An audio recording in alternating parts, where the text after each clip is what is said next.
Hey guys, let's get more news about Lakers, but first, don't forget to subscribe and leave your like.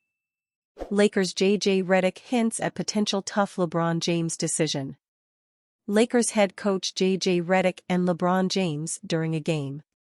Los Angeles Lakers first-time head coach JJ Redick hinted at potentially resting his soon-to-be 40-year-old star LeBron James in some of their games moving forward. James, who will turn 40 on December 30th, is on the worst stretch of his 22-year career after scoring only 10 points on a rough 4 of 16 shooting in the Lakers' 109-80 deflating loss to the Minnesota Timberwolves on December 2nd. "We are measuring the players and we can tell if a guy's running hot or whatever," Redick told reporters, per Spectrum Sportsnet, when asked if James' plan to play all 82 games in the regular season is sustainable. "He does a remarkable job of taking care of his body and getting recovery. James is known to invest $1.5 million per year in taking care of his health." But with James nearing the end of his legendary career, Redick also acknowledged the elephant in the room. "I don't know that's in the best interest of him and us if he does that, but if he's feeling well and feeling good, then he should play," Redick added. "But we obviously want to manage that as best we can." When asked about Redick's hint at a potential rest plan, James was non-committal. "That's a goal," James said, per Spectrum Sportsnet. "But we'll see. It's something that we've been discussing right now." James has shown signs of aging lately. He's shot under 40% in 2 of his last 3 games and missed his last 19 attempts from the three-point line over a 6-game span. He also had a game-high 6 turnovers against the Timberwolves. The 39-year-old James is averaging 4 turnovers per game this season, the 5th most in the entire NBA.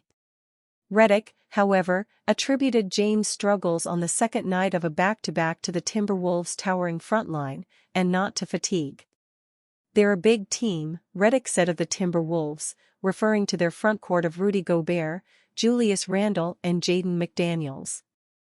The Lakers had the 4th-best offense in the NBA before losing 5 of their last 7 games to slip in the standings. They fell to 9th spot after scoring below 90 against the Timberwolves. James did not sugarcoat what's ailing the Lakers during this rough stretch. "We're just not good offensively right now," James said, per Spectrum Sportsnet. "I think we spent so much time on trying to get our defense corrected that our offense just took a toll and took a back seat to that. We're not great offensively right now." The Lakers were held below 100 points in 2 of their last 3 games. Asked what specific area they need to work on their offense, James said, "Everything. It's not just one area, but definitely spacing," James added. "Guys have been on top of each other.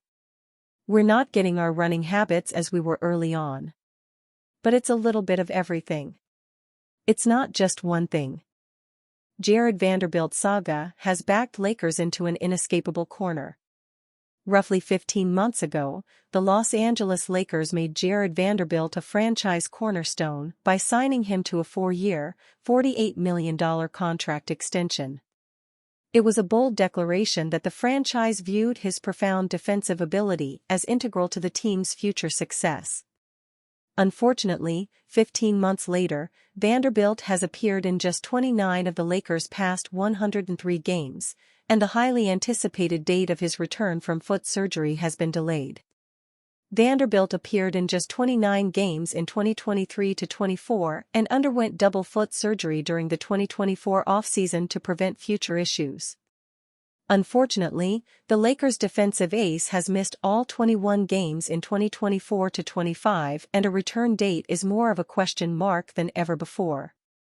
According to Shams Charania and Dave McMenamin of ESPN, Vanderbilt recently discovered a buildup of fluid in his left knee and will now delay his season debut until early January. Lakers forward Jared Vanderbilt has recently experienced fluid in his left knee during his rehabilitation from off-season procedures to both feet and is targeting early January for his return, the Lakers told ESPN on Tuesday. Some might argue that the Lakers can afford to wait a month for Vanderbilt to return to the lineup, but there's a rational line of thinking behind the concern that a trade will prove necessary. The hope coming into the 2024 preseason was that Vanderbilt would be ready around the start of the regular season. Unfortunately, that process has been delayed, thus leaving the Lakers without their best perimeter defender. The result has been an atrocious display of team defense, as not even all-defense mainstay Anthony Davis has been able to save the team from ranking number 24 in defensive rating. It's only November, but the Lakers have already completed the first quarter of the 2024-25 regular season.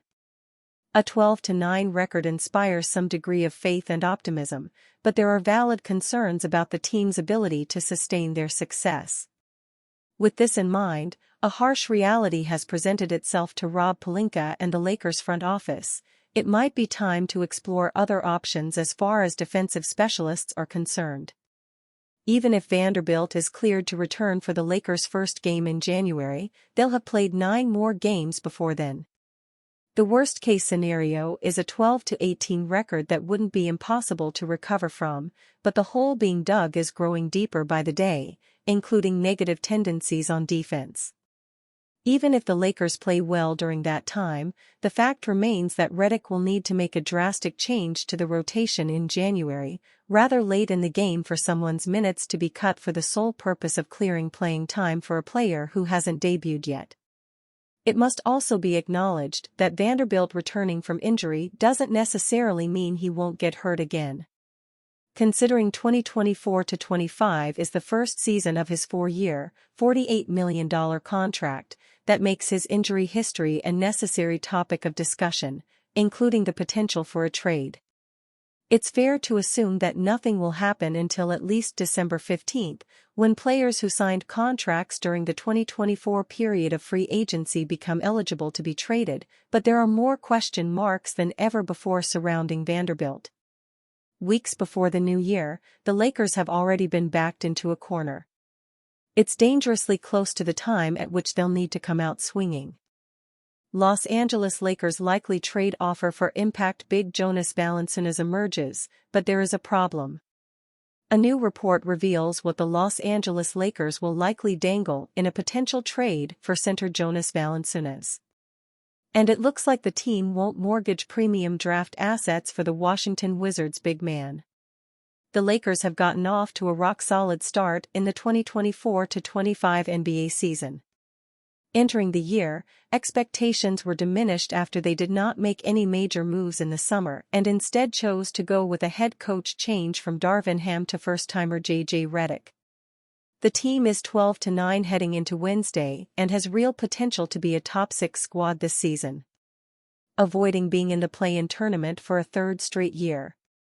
However, injuries to their front court have been a problem all season. And even when Jackson Hayes and Christian Wood are healthy, there were rumblings since the summer the organization would like to upgrade the position.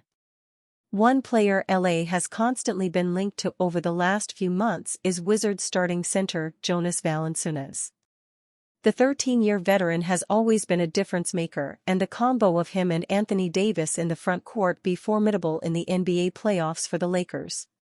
One big question has always been what the asking price could be for him. And if it includes a first-round pick, it is a trade that makes Los Angeles fans cringe. However, a new report suggests the front office will make a different offer in future Jonas Valanciunas trade talks. And you fan?